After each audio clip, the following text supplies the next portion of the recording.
Topspeed is powered by Voogtman und Herold, Metallorem, SMLK Group, Hans-Peter Porsche Traumwerk, Löhlein Classics und die Württembergische.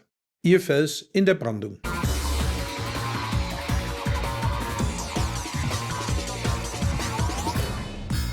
Herzlich willkommen bei Topspeed und herzlich willkommen in Friedrichshafen auf der Klassikwelt Bodensee.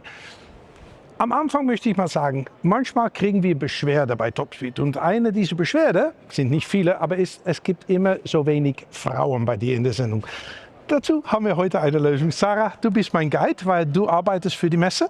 Genau. Und du weißt genau, wer da ist und was interessant ist. Und welche Schätzchen sich hier auf der Klassikwelt Bodensee verbirgen. Und du bist mein Guide. So, die Leute, die geschrieben haben, Ausgleich, Sarah ist da und Ich nie bin da. mehr schreiben. Und ich bin gespannt, was du alles eigentlich im Petto hast für uns. Einiges. Einiges. Ich gehe rund. Ja. Wir sehen uns noch einige Male. Auf jeden ich Fall. rufe dich an, wenn ich was wissen will, oder du rufst mich an. Ich habe etwas gefunden.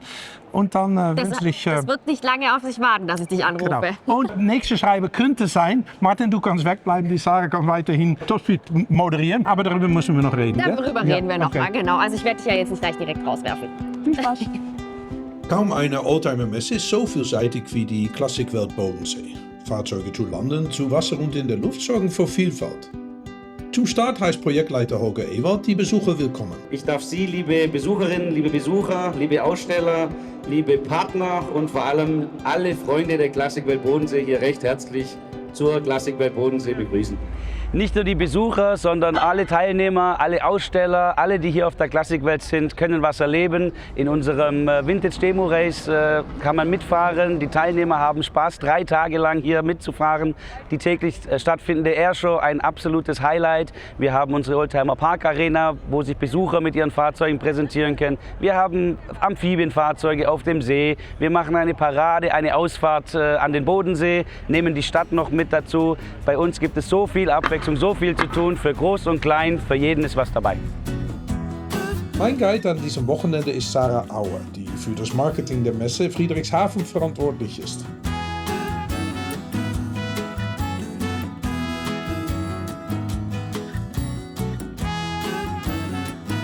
Sie kennt die Klassikwelt Bodensee bestens und weiß genau, wo die besonderen Exponate stehen. Es gibt hier so unglaublich viel Tolles zu sehen und das ist falsch, sie, die Sarah, hat etwas gefunden, was so unglaublich toll ist. Das sieht man kaum noch. Schöner Fund. Richtig viel Patina haben wir gerade schon gesehen. Genau. Einen VW Scirocco GT1. Und hinter uns ist das Schmuckstück. Also, ich würde sagen, in einem prächtigen Zustand, oder? Ist das ja cool. Aber man soll dann denken, soll man so ein Auto restaurieren oder nicht? Das ist immer die große Frage, weil es könnte sein für Ausstellungen, dass das 1000-mal interessant ist. Und ich gehe, denke ich, auf der Suche zum Besitzer, der muss irgendwo hier rumlaufen, der kann mir alles erzählen über dieses Auto. Bestimmt. Und wir sehen uns später wieder. Wir sehen uns später wieder. Ciao.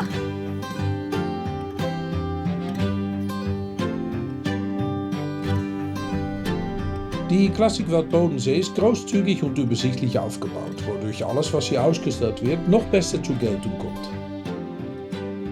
Auch den schönen Fund, den wir gerade gesehen haben und dessen Besitzer ich inzwischen gefunden habe.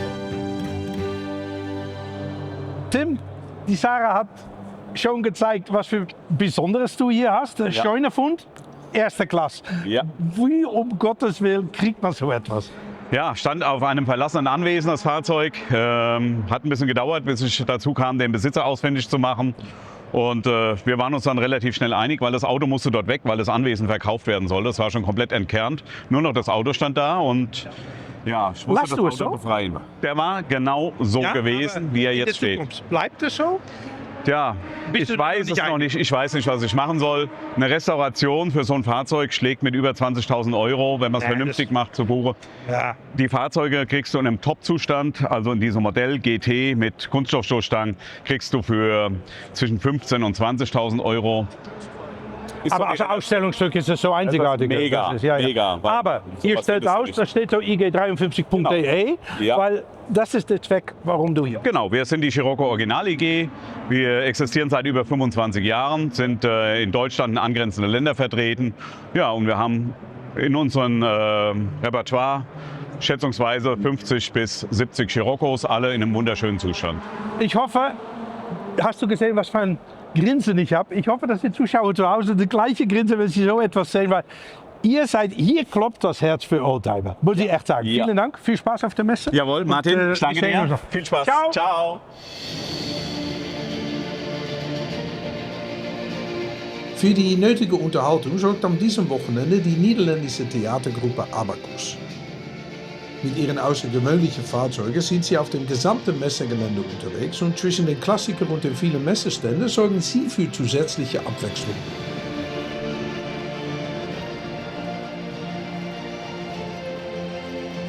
Inzwischen sitze ich mit 5 jungen Rennfahrern auf der Bühne, wo wir dem Publikum ihre neu gegründete Gruppe Next Gen Classic Races vorstellen. Denn eines ist klar, auch die Oldtimer-Szene braucht Nachwuchs. Wir alle sind auf der Suche immer nach Nachwuchs, weil viele Leute beklagen sich und die sagen, ja, nach uns kommt nichts mehr, die Vorkriegsautos gehen weg und die 50er-Jahre-Autos, die kann niemand mehr fahren. Aber das ist eigentlich gar nicht so, weil es gibt noch unglaublich viele junge Leute, die Leidenschaft haben, so genauso wie wir das früher hatten. Und ich finde, dass wir ältere, die angekommene Leute in der Oldtimer-Szene, die junge Leute unterstützen sollen, sodass sie das weiterführen können und die Geschichte weitererzählen können. Du, Sarah, du kannst mir sagen, wie euer Club, wie ist das entstanden und was habt ihr damit vor? Da fangen wir mit dir an. Ja, mega gern. Also, wie ist das entstanden? Tatsächlich habe ich immer vereinzelt Leute auf Vintage-Racing-Veranstaltungen kennengelernt. Luana, den Alexander, der hier sitzt. Und dann habe ich gesagt, das kann ja nicht sein, dass wir uns alle nicht kennen. Wir sind 4 Jahre lang die gleiche Veranstaltung gefahren und uns nicht über den Weg gelaufen. Und dann habe ich gesagt, komm, lasst uns die Leute zusammenbringen. Und das steckt eigentlich hinter Next Gen Classic Racers, dass wir junge Leute sind, die die gleiche Leidenschaft haben, die an Vintage-Racing-Veranstaltungen teilnehmen und jetzt das erste Mal so als Gruppe auftreten und dann auch eine Anlaufstelle sind für Neumotivierte. In den Halle 6 und 7 ist ein echtes Fahrerlager aufgebaut und hier gibt es wirklich jede Menge zu entdecken. Die Rennwagen stehen nicht nur in den Hallen, denn auch auf dem Gelände wird gefahren. Zwar nur als Demonstration, aber dabei wird ordentlich Gas gegeben. Du hast ja schon einige Fahrerlager gesehen, aber ich glaube, sowas hier hast du auf einer Messe noch nie gesehen. Da sagst du genau das richtig, auf einer Messe, weil ich weiß mittlerweile auch, dass sie nicht hier stehen zum Ausstellen, aber da wird auch gefahren und nicht nur gefahren, da wird auch Gas gegeben da draußen. Gell? Weil alle, die hier stehen, die nehmen an einem Vintage-Demo-Rundkurs bei uns teil. Das sind verschiedene Klassen und die fahren alle draußen diesen 1,6 Kilometer langen Rundkurs und geben da ordentlich Gas.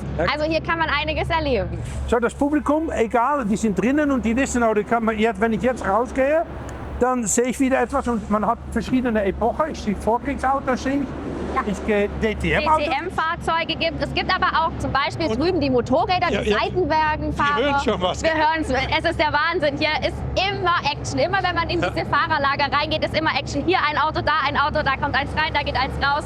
Und das ist wunderschön an dieser Messe. Und das DTM-Auto ist ein Taxi, gell? Oder man kann mitfahren, oder? Mit verschiedenen Autos. Man kann tatsächlich mit manchen Autos mitfahren. Ein DTM-Auto, da darf heute ein Gewinner mitfahren tatsächlich. Ja, ja. Also wir verlosen sowas auch gerne mal, weil sonst kommt man gar nicht als Normalo, sage ich jetzt mal, als normale Person in so ein Auto rein. Ich glaube, wir sollen mal draußen schauen. Ich glaube auch, dass wir mal rausgucken. Direkt neben dem Messegelände liegt der Flughafen Friedrichshafen. Die Verbindung zur Luftfahrt und zum Zeppelin gehört hier einfach dazu. Und deshalb spielen auf der Klassekwelt Bodensee nicht nur Automobile eine Rolle. Auch am Himmel wird es spektakulär und in Halle 6 treffe ich André Kude, den Moderator des Bergrennens Schwäbisch Alb.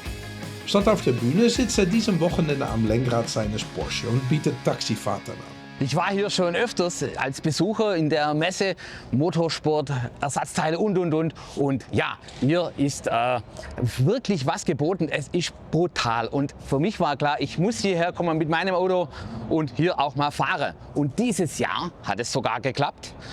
Ich darf hier mitfahren und nehme auch hier Zuschauer mit, dürfen das auch einmal erleben, in so einem Rennwagen hier zu fahren und die Atmosphäre, das zu spüren. mit den Kollegen. Das ist Wahnsinn hier, die Veranstaltung Classic World Bodensee. Ich kann es jedem empfehlen. Natürlich bin ich auch hier, unseren Bergpreis zu promoten. In Neuffen am 6. September 2026 fahre ich mit meinem Auto und natürlich ist auch mein guter Freund Martin dabei. Er fährt auch wieder mit seinem Rennwagen den Berg hoch und führt mit mir oben Interviews an der Brille. Die Classic-Welt in Deutschland oder der deutsche Sprachraum ist so groß, aber auch wieder so klein, weil man trifft sich jedes Mal wieder irgendwo und wir haben uns jetzt zum 6. Mal schon, das Jahr ist nicht mehr um die Hälfte. So ist es. Und wir treffen uns immer wieder. Letztes Mal war Wilde Kaiser Classic. Letztes Mal war der Wilde Kaiser Classic, ja. Ja, genau. Und da war er ein bisschen enthusiastisch. Das sah so aus. Es war eine tolle Veranstaltung. Das Beste war der Flugplatz. Runter und rauf, so schnell es ging. Toll, klasse. Man hört ja die Autos im Hintergrund. Und was wir unbedingt mal sehen wollen, ist der Wilde Kaiser, weil das ist die Wilde Kaiser Klassik. Aber es hatte nur Nebel, Regen, totales Chaos. Wir müssen wiederkommen. Ernst hat einen Mercedes CLK mitgebracht, aber nicht irgendeinen. Ja, das ist ein Rennauto. Und Rennautos sind eigentlich meine zweite Leidenschaft neben Vorkrieg. Ja. Und wir sind hier auf der Classic Welt Bodensee. Ja. Und es ist was ganz Besonderes. Wir fahren ja hier für die Zuschauer nur im Kreis. Ja, ja. Es sind sogenannte Demoläufe. Aber jeder fährt mit dem Messer zwischen den Zähnen. Wirklich? Es ist unglaublich und es macht absolut Spaß.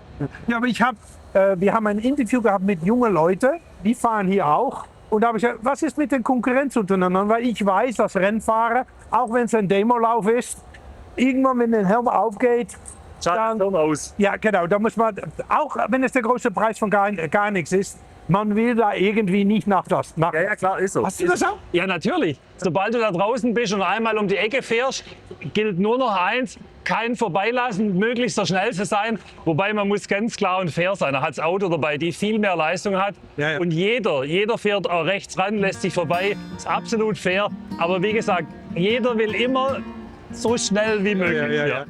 Die Vielseitigkeit der Klassekwelt Bodensee sorgt dafür, dass es selbst für regelmäßige Besucher immer wieder Neues zu entdecken gibt. Im Fahrerlager kann man den Fahrzeugen ganz nahe kommen und mit ihrem Besitzer sprechen. So auch mit Rudi Seher, dem ehemaligen Rennfahrer und erfolgreichen Teamchef, der hier seit vielen Jahren dabei ist. Ich bin da vom Anfang an, seit es das gibt, bin ich immer hier und ich werde immer fahren, solange es irgendwie geht. Und ich bin froh, dass es den klassischen Motorsport gibt. Sonst hätte ich eigentlich schon aufhören müssen.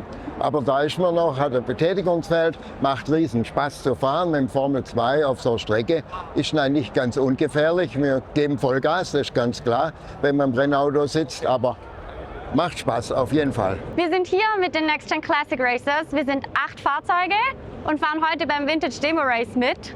Und es ist genial. Es ist wirklich genial. Wir sind in einer Gruppe, wir racen gegeneinander. Es ist heiß, es ist ölig, es ist Motorsport. Ich bin in der NASCAR-Gruppe und in der Cup Clio-Gruppe. Das ist verrückt, die fahren um die Ohren. Ich sitze drin und denke mir, Aber die Emotionen, Zuschauer, das ist eine Freude, die Demo-Racing hier auf der Klassekwelt. Ja, ihr seht es an meinen Augen, mega. Dann wird es Zeit für etwas Action und wir schicken unseren Kameramann Jordan mit Sarah Blepp in ihrem Volvo auf die Strecke. Und jetzt geht los. Und Sarah gibt ordentlich Gas.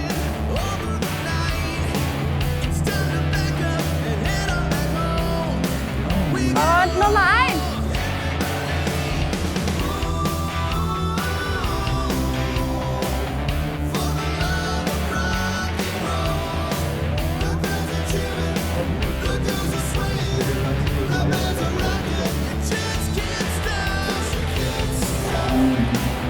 So, Ja, Blickkontakt.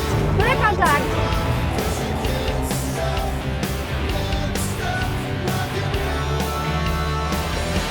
Jordan hat schon in so manchem Rennwagen Platz genommen und neben prominente Fahrern gesessen. Doch diese Volvo hat ihn überrascht. Also echt schnell das Ding, habe ich mir nicht so gedacht, aber so wendig und... Rennt die alte Kiste, die rennt, gell? Wenn die Messe ihre Tore schließt, ist auf der Klassikwelt Bodensee aber noch lange nicht Schluss. Beim Sunset am See treffen sich Fahrzeuge und Besucher an der Uferpromenade von Friedrichshafen, wo die Atmosphäre eher an ein Stadtfest als an eine Oldtimer-Messe erinnert.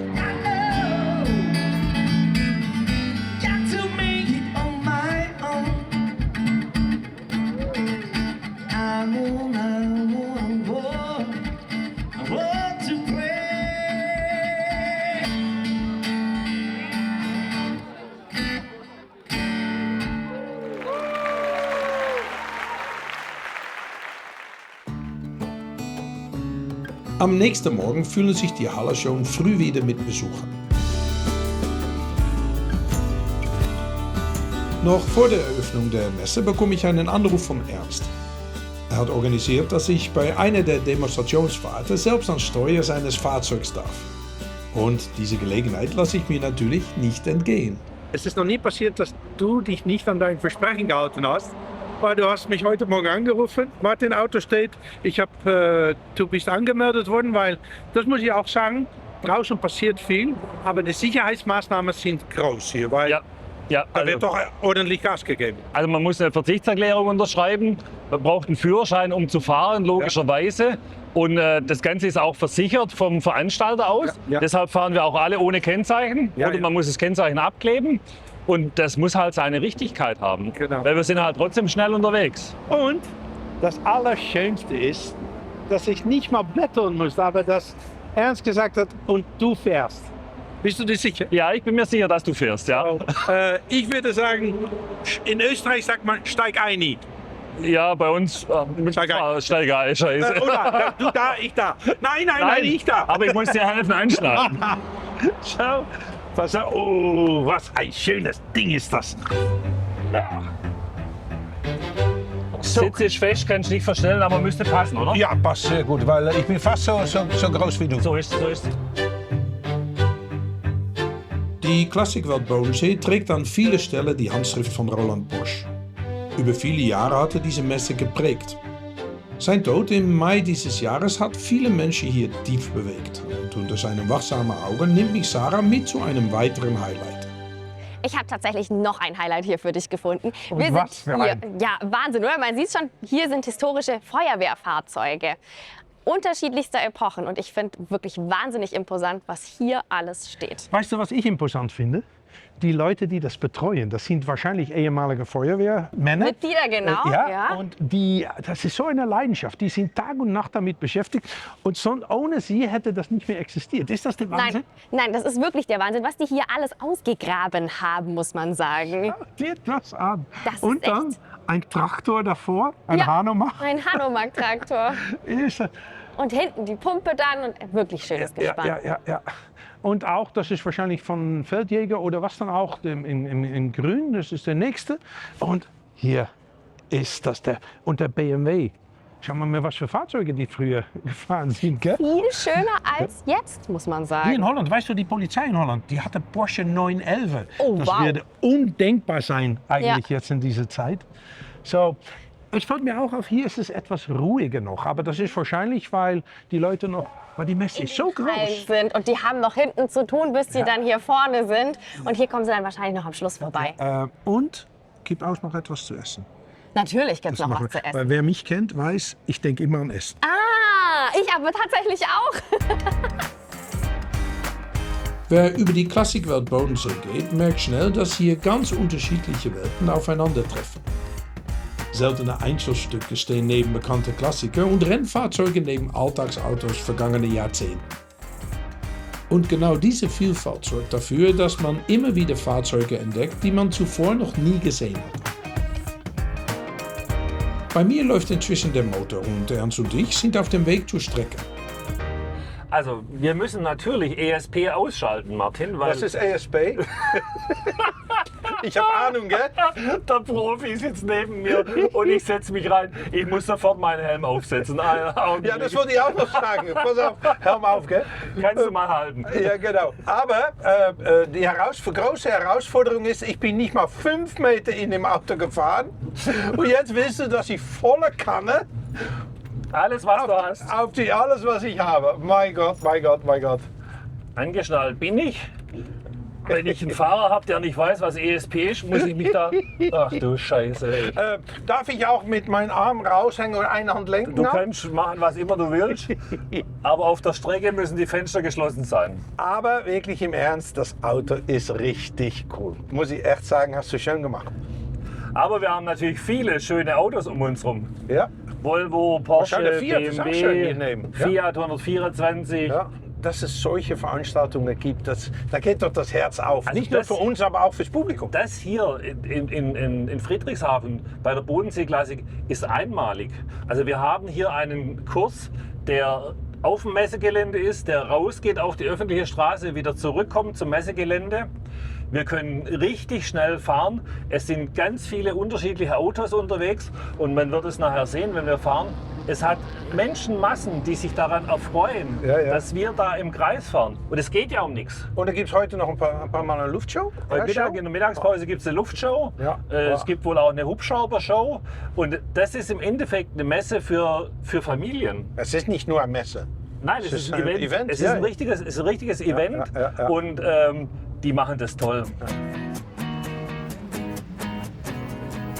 Und wie auf einer Rennstrecke wird auch hier eine Aufwärmrunde gefahren. Wir fahren jetzt eine Runde in einem Safety Car. Ja. Und wenn dann Safety Car weg ist, dann dürfen wir ein bisschen mehr Gas geben.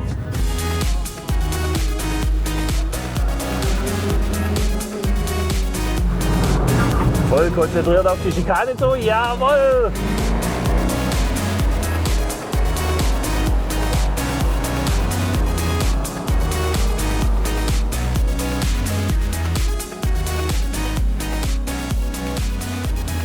Für das, dass mein Freund Martin das Auto nur 5 Meter vorher gefahren ist er ganz schön flott unterwegs.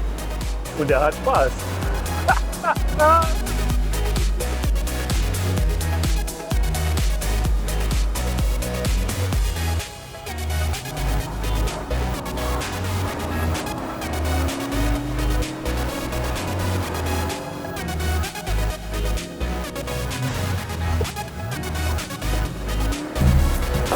Das war ein Verstappen-Move. Ja. Und wie bei aller Rennen, die ich in meinem Leben gefahren bin, sind auch diese Runde viel zu schnell vorbei. Ist das cool. Wie ein kleines Kind bin ich dann, gell? Ja, aber das ist auch das, weshalb wir es machen. Weil wir Spaß haben, weil wir Freude haben, weil es cool ist. Oh, wir haben die Klimaanlage angelassen, so ein Scheiß. Oh, das war die Leistung, die gefällt hat.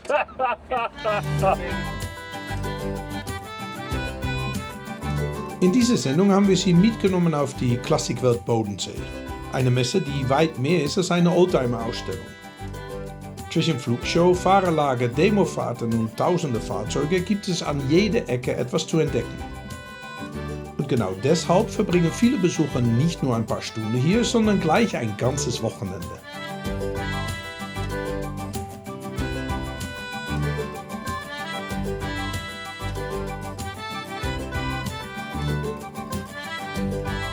Mit Sarah schließe ich ab, wie wir diese Sendung begonnen haben. Im Foyer des Messegeländes. Das war's wieder, Sarah. Ja, leider. Glaubst du, wir haben die Leute zu Hause etwas zeigen können und haben sie so genossen wie wir? Also wenn Sie es so genossen haben wie du und ich, dann auf jeden Fall, oder? Also es war so. unglaublich. Ich muss echt sagen, das ist nicht nur eine Messe, es ist ein Erlebnis wird sogar. Wir haben Rennen gefahren, wir haben Airshows gehabt, wir haben Amphicars, Youngtimer, Oldtimer und da draußen war so viel los. Und du bist von links nach rechts, wir haben uns die letzte Stunde auch gar nicht mehr gesehen. Nein, also es war so vielfältig und so viel zu viel erleben. Ich habe, glaube ich, so viele Schritte gesammelt, wie selten. Klassikwelt Bodensee, gibt es schon ein Datum für 2027? 4. bis 6. Juni 2027. Vormerken, da war Topspeed. Tschüss. Tschüss. Topspeed is powered by Voogtman und Herold, Metalorm, SML Car Group, Hans-Peter Porsche Traumwerk, Löhlein Classics und die Württembergische. Ihr Fels in der Brandung.